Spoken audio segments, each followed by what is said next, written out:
Failure to follow installation instructions and not using the provided hardware may damage the intake tube, throttle body, and engine. Tools needed to install kit number 69-2004 TTK include a flat blade screwdriver, a ratchet and extension, 10mm socket, 4mm Allen wrench, and a T27 and T25 Torx screwdriver. To start, turn off the ignition and disconnect the negative battery cable. Disconnect the mass air sensor electrical connection. Disconnect the crankcase vent hose from the intake tube. Loosen the two hose clamps which secure the intake tube to the turbo inlet and air box. Remove the stock intake tube from the vehicle. Loosen the 4 screws that secure the upper air box to the lower air box, then remove the upper air box and air filter from the vehicle.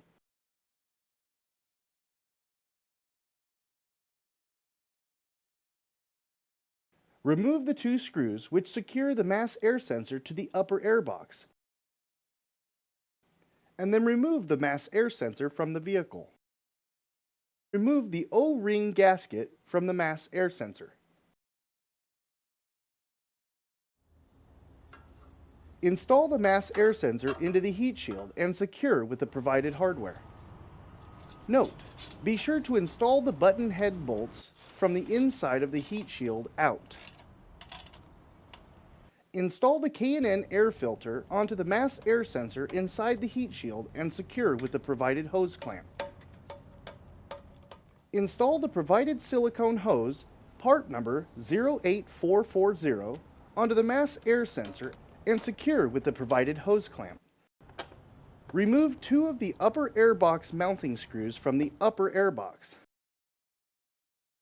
Install the heat shield assembly onto the lower airbox. Secure the heat shield assembly to the lower airbox with the 2 screws removed from the upper airbox. Install the silicone hose, part number 08484, onto the turbo inlet and secure with the provided hose clamp. Install the K&N intake tube into the silicone hose on the turbo inlet and mass air sensor, and then secure with the provided hose clamp.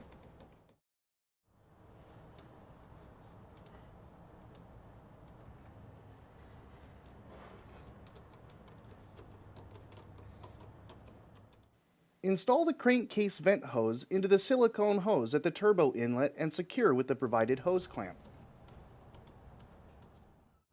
Reconnect the mass air sensor electrical connection. Reconnect the negative battery cable. Double check to make sure everything is tight and properly positioned before starting your vehicle. So remember to review the instruction sheet to make sure all steps were followed. It will be necessary for all K&N Performance Air intake kits to be checked periodically for realignment, clearance, and tightening of all connections. After 100 miles of driving, check the nuts and bolts in your air intake performance system and retighten them if necessary. Failure to follow these instructions or proper maintenance may void your warranty.